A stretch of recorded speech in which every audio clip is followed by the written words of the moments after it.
Hello student, welcome back to Naz academy education. उम्मीद है आप लोग सब ठीक होंगे और सेफ होंगे। तो आज हम देखने वाले हिंदी लोक भारती जो कि 10th क्लास का है। और आज हम देखेंगे हिंदी लोक भारती के चौथा, जो कि एक ये पद्य है, यानी कि एक कविता है जिसके लेखक यानी कवि है ओम प्रकाश आदित्य जी। ठीक है, तो आज हम इसका स्वाध्याय देखेंगे इस कविता का। ठीक है, और आपको मालूम है, अगर आप मेरे सब्सक्राइबर होंगे, अगर आप मेरी वीडियोस देखते होंगे, तो आपको मालूम है कि मैं कुछ भी स्किप नहीं करती हूँ, सारे क्वेश्चन के आंसर बताती हूँ। तो प्लीज़ चैनल को सब्सक्राइब कीजिए, लाइक शेयर कीजिए। ओके, और ज़्यादा से ज़्यादा मैं बोलूँगी शेयर कीजिए आप, क्योंकि देखिए इंपॉर्टेंट ये है कि बच्चों तक सारे क्वेश्चन के आंसर पहुँचे, और इसकी जिम्मेदारी आप लोग की कि आप देखते हो अपने फ्रेंड्स के साथ शेयर किया कीजिए। ओके, और जैसे कि आप लोग जानते हैं कि ये हमारे महाराष्ट्र बोर्ड के सिलेबस का है। चलिए स्टार्ट करते हैं वीडियो को। ओके, अब कोई भी डाउट रहता है तो आप कमेंट सेक्शन में बता दीजिएगा, और आपको किसी अदर टॉपिक पे वीडियो चाहिए होगा तो वो भी आप कमेंट में लिखकर बता दीजिएगा। चलिए लेट्स स्टार्ट। मैं आप लोग को एक इम्पॉर्टेंट बात बता देती हूँ कि देखिए, पहले ना हम क्या करेंगे कि जो हमारे कविता के साइड में जो कविता लिखी हुई होती है उसके साइड में भी क्वेश्चन आपको दिए रहते हैं ना, स्वाध्याय से ऊपर। तो हम पहले उसके आंसर देखेंगे, उसके बाद स्वाध्याय में जितने दिए गए फिर उसके आंसर देखेंगे ग्रामर के साथ। ठीक है, तो चलिए देखते स्टार्ट करते हैं। पहला सूचना के अनुसार कृतियाँ कीजिए, पहला है कृतिपूर्ण कीजिए। और उसमें पहला बोला गया आपको कि कवि ने छापा मारों से मांगा, यानी जो कवि है उन्होंने छापा मारो से क्या मांगा था वो आपको इन दोनों बॉक्सेस में लिखने। चलिए आंसर देखते हैं आपके स्क्रीन। तो आंसर आपकी स्क्रीन पे है। पहले आप लिखेंगे पहले बॉक्स में कुछ धन और दूसरे में लिखेंगे एक तख्त। ठीक है, चलिए नेक्स्ट क्वेश्चन देखते हैं। कृतिपूर्ण कीजिएगा, ये दूसरा क्वेश्चन है, कृतिपूर्ण कीजिएगा। इसमें बोला गया कि घरों की स्थिति दर्शाने वाली पंक्तियाँ, यानी घरों की जो स्थिति थी उसमें दर्शाने वाली पंक्तियाँ कौन सी थी आपको बताने। तो यहाँ पे एक तो दिया गया है समृद्ध, और दूसरा दिया गया है अभावग्रस्त। ठीक है, तो चलिए हम इसके आंसर देखते पहले। ओके, देखिए आपको दो गया, एक तो गया दिया था आपको पे समृद्ध, तो उसमें आपको लिखना है, यानी ये जो लाइन इस पे लिखना है, जिनके घर में सोने चांदी के पलंग और सोफे हैं। ठीक है, और दूसरा है अभावग्रस्त, तो इसमें लिखेंगे यहाँ पर फटे हुए तकिए और रसोई की खाली सिपियाँ। ठीक है, ये घरों की स्थिति बयान कर रही है। तो अगर आप लोग समझदार तो आप लोग होंगे ही, बिल्कुल समझदार है आप लोग। समृद्ध का मतलब है, जो यहाँ पे आपको इस पंक्तियों से ही समझ में आ जाएगा कि क्या बोलने जा रहा है। तो अगर आप देखो ध्यान से समझो, तो ये है समृद्ध, जो बड़े पैसे वाले होते हैं उनके घरों की स्थिति बताई गई है। और अभावग्रस्त में जो गरीब लोग होते हैं, है ना, उनकी स्थिति बताई गई है। ठीक है, चलिए तो ये लिख लीजिए, आपका आंसर आपकी स्क्रीन पर है। ओके, चलिए नेक्स्ट क्वेश्चन देखते हैं। तीसरा क्वेश्चन है, अंतिम चार पंक्तियों का भावार्थ लिखिए, यानी आपको भावार्थ तो लिखना ही पड़ेगा, और ये एग्जाम में आता है। कितने मार्क्स के लिए? 2 मार्क्स के लिए, 2 मार्क्स के लिए, इम्पॉर्टेंट है। ओके, ज़रूरी नहीं है आप कोई भी जो मतलब अंतिम बोला तो अंतिम वाले का ही आप चार लिखोगे ना। अगर अपने मन से वहाँ पे पैराग्राफ आपको दिया रहेगा और आपको बोलेगा कि किसी भी चार पंक्तियों का भावार्थ लिखे, तो आप किसी का भी लिख सकते हो, लेकिन यहाँ पे आपको बोला गया अंतिम, यानी आखिरी की जो लास्ट लाइनिंग है उनके चार का हमें भावार्थ बताना है। चलिए इसका आंसर देखते हैं। इसका आंसर आपकी स्क्रीन पे मैं एक बार एक्सप्लेन कर देती हूँ। ओके, प्रस्तुत कविता की अंतिम चार पंक्तियों में कवि छापा मारने वालों को सुझाव देते हुए कहता है कि आप जो करते हैं वो उचित है, परंतु जिनके घर में बैठने के लिए भी कुछ नहीं मिला, उनके घर में आपको एक तख्त की व्यवस्था ज़रूर करनी चाहिए। यहाँ पर कवि ने छापा मारने वालों की कार्यप्रणाली पर व्यंग किया है। उन्होंने आयकर विभाग द्वारा अंधकृत धन को जब्त करने की प्रशंसा करने के साथ ही विभाग को गरीब परिवारों की मदद करने का सुझाव भी अप्रत्यक्ष रूप से दिया है। ठीक है, यानी कि कविता में जो अंतिम चार पंक्तियों का जो मीनिंग है वो यही है। ठीक है, तो यहाँ से लेके यहाँ तक आपको दिया गया, और आपको क्या करना है, लिख लेना है। ओके, चलिए लिख लीजिए, आपका आंसर आपकी स्क्रीन पे। अब हम देखेंगे कौन सा, अब हमारा यहाँ से स्वाध्याय अब स्टार्ट होगा, यानी स्वाध्याय के क्वेश्चन अब हम देखेंगे। क्योंकि अभी तक जो हम देख रहे थे वो हमारा क्या था, जो कविता के बाजू में जो दिया रहता है वो क्वेश्चन के आंसर हम देख रहे थे। अब हम देखेंगे स्वाध्याय का। अब हमारा स्वाध्याय स्टार्ट है, और स्वाध्याय का सबसे पहला क्वेश्चन है, संजाल पूर्ण कीजिए। ठीक है, तो बोला गया ये वस्तुएं खाली थी, तो कौन कौन सी वस्तुएं खाली थी वो आपको इन बॉक्सेस में लिखना है। चलिए इसका आंसर देखते हैं।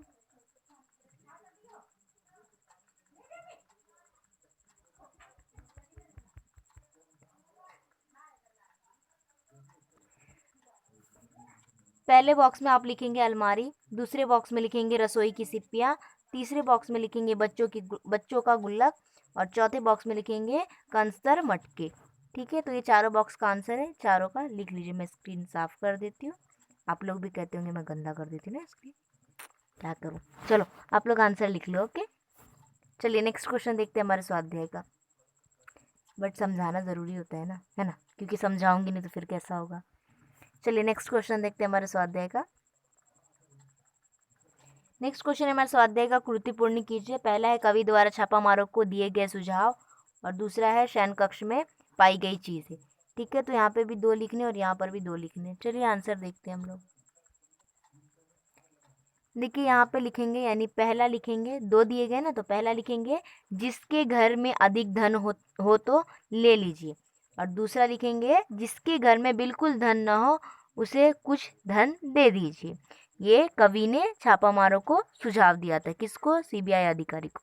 ठीक है, यहाँ पे 2 दिए थे, हमने दोनों बता दिए। चलिए अब नेक्स्ट ये वाला देख लेते हैं, शयन कक्ष में पाई गई चीज़ें का।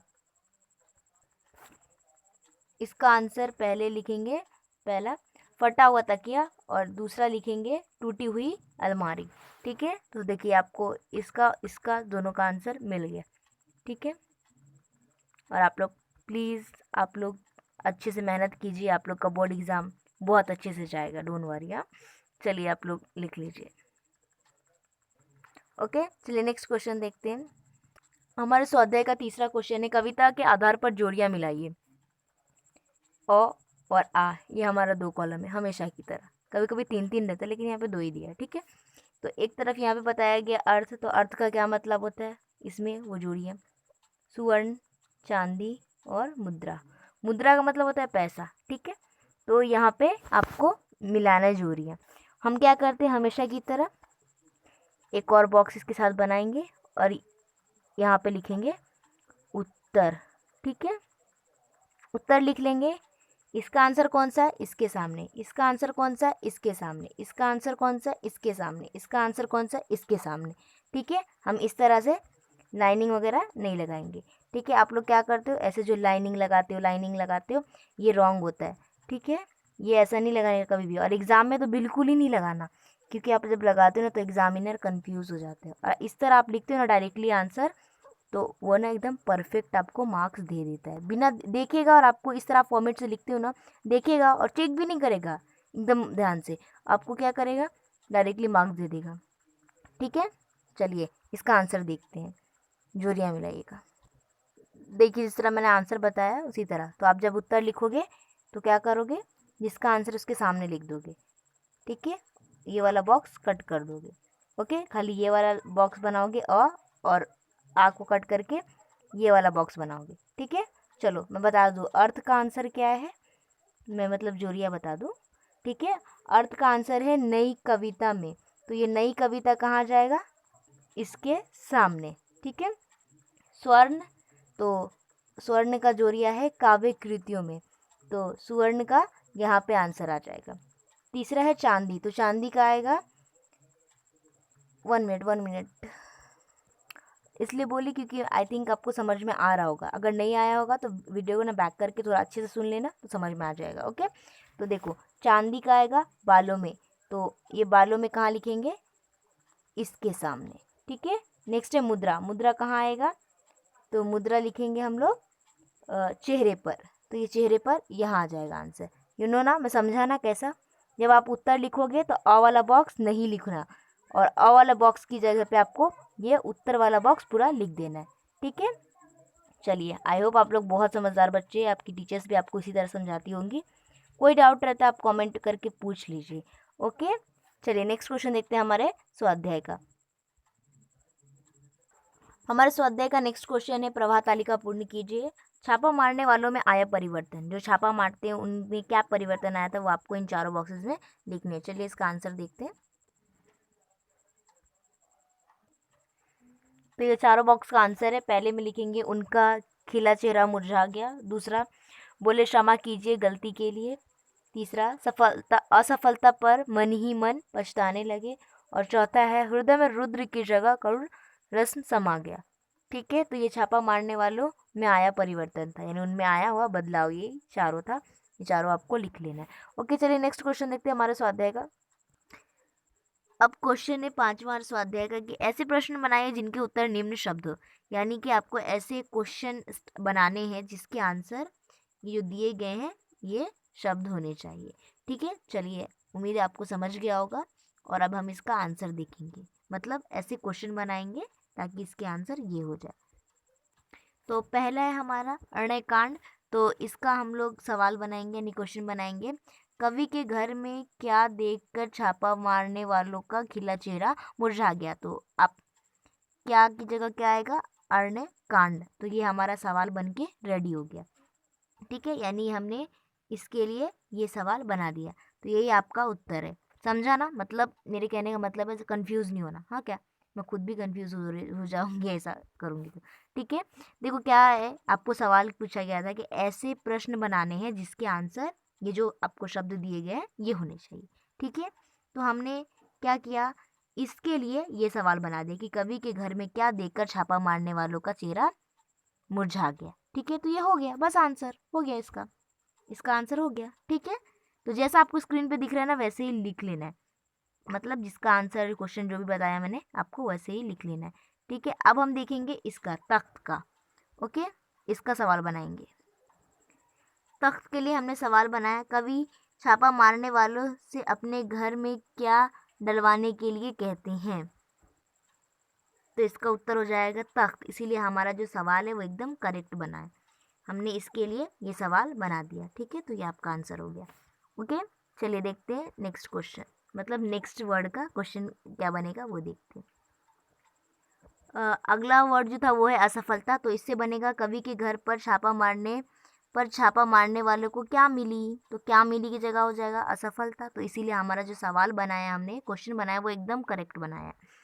तो इसके लिए हमारा ये क्वेश्चन हमने बना दिया। ठीक है, लिख लीजिए आंसर।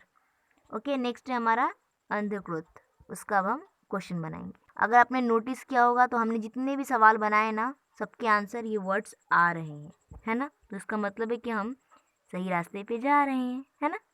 चलिए अब इसका देख लेते हैं, आखिरी जो है हमारा। ये शब्द के लिए हमने सवाल बनाया यानी प्रश्न बनाया, छापा मारने वालों को लेखक से किस प्रकार का अर्थ चाहिए था। तो इसका आंसर बन जाएगा अधिकृत। ठीक है, चलिए लिख लीजिए, यानी इसके ये शब्द के लिए भी हमारा ये सवाल हमने बना दिया। चलिए आप ये सवाल लिख लीजिए। ओके, आपकी स्क्रीन पे दिया हुआ है और मैं इसको पहले साफ कर देती हूँ। ठीक है, आप लोग लिख लीजिए।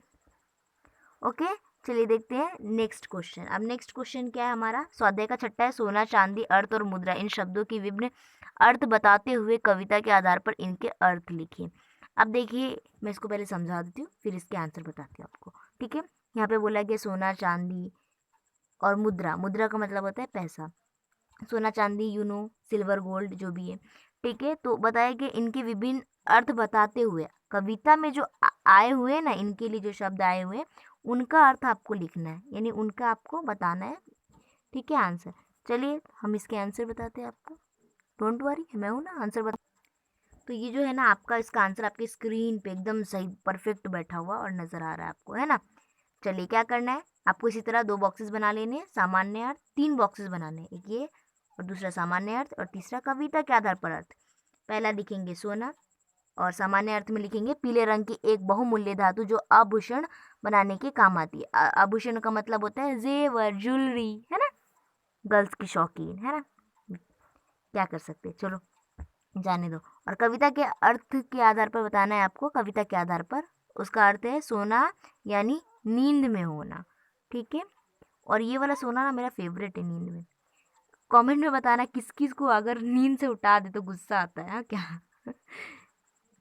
ओके, ये मेरा फेवरेट, अगर कोई नींद से उठा देना फिर बहुत दिमाग खराब होता है। ओके, इसके बाद है चांदी, दूसरा शब्द है। तो चांदी सामान्य अर्थ होता है सफ़ेद रंग की एक धर्म चमकीली धातु जो गहने सिक्के आदि बनाने के काम आती है। ठीक है। और कविता के आधार पर अर्थ है सिर के बालों का चांदी के रंग का सफ़ेद हो जाना। देखो कितने हमारे जो कवि साहब है कितने चीज़ों से कंपेयर किए, जिनके बाल सफ़ेद हो जाते तो वो बोलते ना हमारे सर में ना चांदी के बाल, ऐसा बोलते। ठीक। नेक्स्ट है तो अर्थ है अर्थ का सामान्य अर्थ यानी कि नॉर्मल जो अर्थ होता है वो होता है संपत्ति या फिर रुपया पैसा। और कविता के आधार पर अर्थ है मतलब कविताओं में जो बोला गया है वही। ठीक है। और उसके बाद चौथा है मुद्रा। मुद्रा का मतलब होता है सिक्का रुपया पैसा। ठीक है। सामान्य अर्थ यही होता है। और कविता के आधार पर जो अर्थ होता है वो होता है हाथ मुख गर्दन आदि की कोई विशेष भावसूचक स्थिति मुख चेष्टा। ठीक है। ये मुद्रा इसको कहते हैं। अब मैं एक बार स्क्रीन को साफ कर देती हूँ ताकि आपको लिखने में कोई प्रॉब्लम ना हो। ठीक है। कमेंट में बताना कि नींद से उठाने पर किस किस को गुस्सा आता है। ओके। चलिए आपका आंसर है, लिख लीजिए। चलिए आप देखते हैं नेक्स्ट क्वेश्चन। अब नेक्स्ट क्वेश्चन है 7वां, कर जमा करना देश के विकास को गति देना विषय पर अपने विचार लिखिए। ठीक है। इसको अपने विचार देखने चलिए हम लोग लिख लेते हैं। क्यों?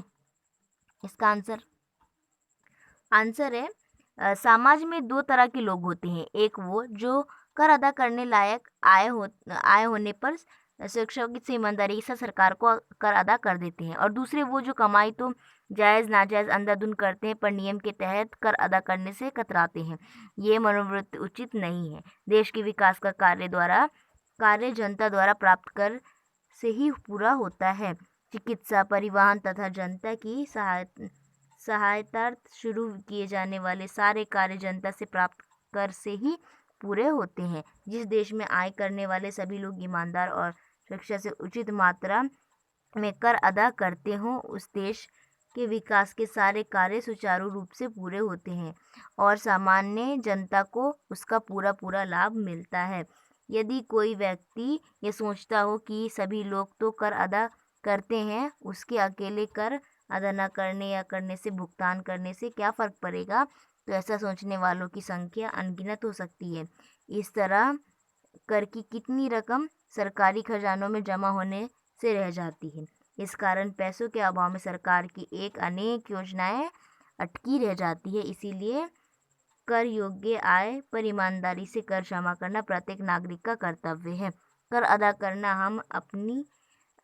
हम अपनी ही सहायता करते हैं। कर जमा करने विकास को गति मिलती है। ठीक है। तो ये आपका आंसर है, आपके स्क्रीन पर लिख लीजिए। ओके। चलिए मैं क्लियर भी कर दी स्क्रीनशॉट लेके रख लीजिए और लिख लीजिए आराम से। चलिए नेक्स्ट क्वेश्चन देखते हैं हमारे स्वाध्याय। नेक्स्ट क्वेश्चन है उपयोजित लेखन से, और ये 5 मार्क्स का क्वेश्चन है, एग्जाम में पूछा ही जाता है। विज्ञापन तैयार करना मतलब आता है एग्जाम में 5 मार्क्स के लिए। ये लिख के ले लो कि आता ही आता है। ठीक है। तो क्वेश्चन है निम्न मुद्दों के आधार पर विज्ञापन तैयार कीजिए। यानी जो मुद्दे दिए गए ना इनको आपको क्या करना है, पुस्तक प्रदर्शनी का आपको एक विज्ञापन तैयार करना है। ठीक है। तो इसमें दिया गया है तिथि, समय, पुस्तकों के प्रकार, विशेषता, स्थल। ठीक है। तो आपको क्या करना है, डिस्क्रिप्शन बॉक्स में जाना है, वहाँ एक लिंक दिया गया आपको और इसका ही वो लिंक है। यानी इसको आपको उसमें पूरा इन डिटेलिंग समझाया गया है किस तरह आपको विज्ञापन बनाना है, और सेम यही बताया गया है पुस्तक के प्रकार के। ठीक है। तब भी आपको कोई डाउट अगर रह जाता है तो आप कमेंट सेक्शन में बताना, तो मैं इसके लिए अलग से स्पेशल वीडियो बना दूंगी। ओके। चलिए बाय एंड टेक केयर, मिलते हैं नेक्स्ट वीडियो में। और प्लीज़ प्लीज़ प्लीज़ मुझे सपोर्ट करो और वीडियो को ज़्यादा शेयर करो, समझे क्या? और कमेंट सेक्शन में लिख के बताना कि कोई डाउट है तो फिर बता देना, तो मैं समझा दूंगी। ग्रामर चाहिए होगा तो उसके लिए कमेंट करो। ठीक है। बाय एंड टेक केयर, और भूलना मत मुझे हमेशा याद रखना। ओके। चलिए बाय एंड टेक केयर।